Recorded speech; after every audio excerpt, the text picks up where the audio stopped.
Hi, everybody. Today, I have one single objective, is really to help you in identify the skills you need to build your leadership and be more effective at selling your project internally. My strong belief is that we all have to sell ourselves in tons and tons of situations all of our lives, and we aren't always equipped to do so effectively.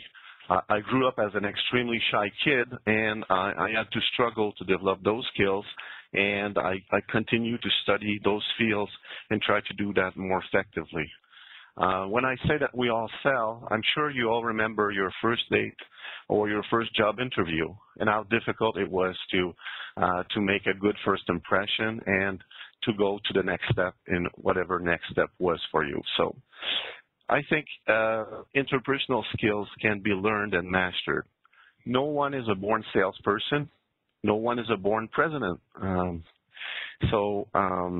I used to make the joke when I started my seminar to say that my mother, when she was strolling in the park with me as a baby, she would say to the other woman, what your baby will be in life? And then they say lawyer or doctor or whatever. And my mom used to say, well, my son's going to be a salesperson. And that make people laugh because nobody wants to be associated with a salesperson, really. So, but that I'd like to share with you today are tools to help you sell your Me Inc. Your own business is yourself. Well, I want to help you to transform yourself into trusted advisors and leaders. But I want to be clear.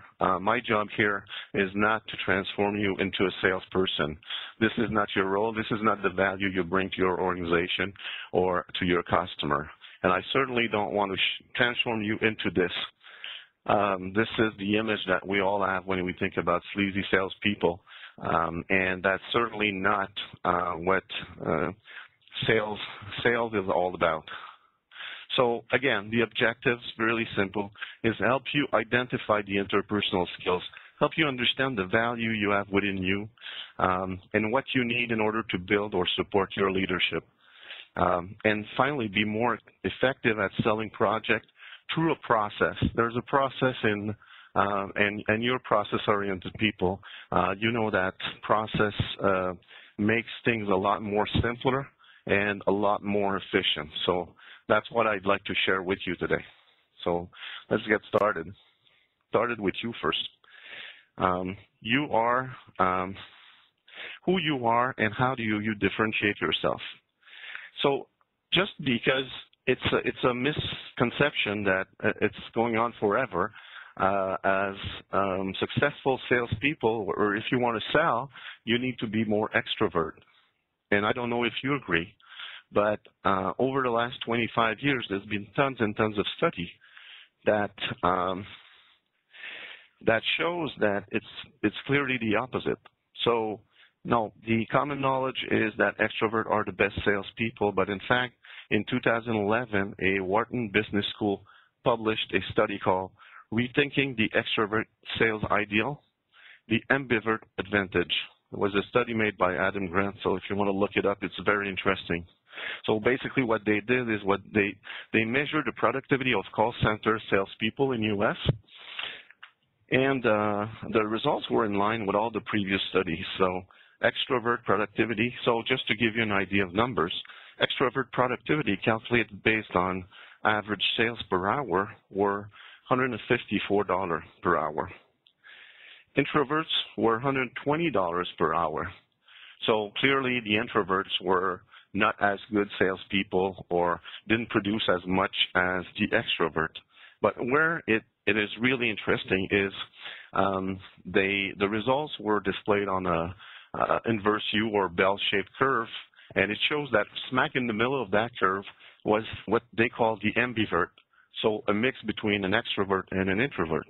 And the average score or the average productivity for the ambivert was $208 per hour. So interesting. So what makes a difference?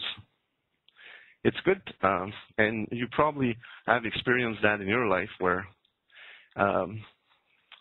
the extrovert people focus more heavily on their own perspective than customers' perspective.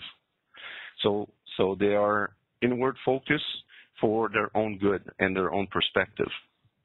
Second, extrovert salespeople may elicit negative response from customer.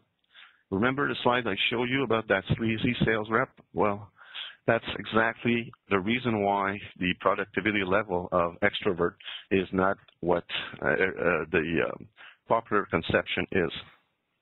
As for introverts, well, they're typically very inward focused, but they're still good at managing a sales process. But they fail to make a difference in establishing partnerships with their clients. Ambiverts, the ones that are represented by the highest number in the bell chart, they between talking and listening. So they avoid what extroverts are facing when they fail to understand customer needs, thus appearing pushy. Ambiverts use basic communication skills to be more efficient. They clearly state their objectives, they listen to the client's needs and requests, and they respond accordingly. Now, what impact do you have or have in your organization? I believe that your contribution is what you decide it will be and what you decide it is. So how do I differentiate myself? That you've asked yourself many, many times, project always the one that are selected, and if not, why? And you might also look for projects, and I'm sure you have multiple projects in your organization, so you're competing for approval, you're competing for budget, and always on the most visible and highest value project in your organization. So I'd like you to, spend some time after this session and think over, do I really want to choose the impact I will have and choose the engagement and the projects that are more exciting for me? How would I differentiate myself in order to do so? So this is what we'll try to cover. So how do you influence and convince your resource around you is to sell yourself? So I think we need to be better in order to differentiate ourselves. We need to be better at selling ourselves. So, but what is different about your Me Inc? What is the resource you've got internally, your attributes that could make you successful in differentiating yourself and improving your contribution to the organization? About you. What makes you who you are and what you are? Well, I'll start with the capabilities. It's basically the list of, it's basically your resume, what you've done, what are your experience, what have you accomplished, what is your education, and how you've accomplished your task. So it's basically a documentation of your career, your knowledge, and experience. What gets more interesting is the character. What are you made of? What is your inner self? What are your core values? What is your ethics? What what do you think, or how do you apply respect?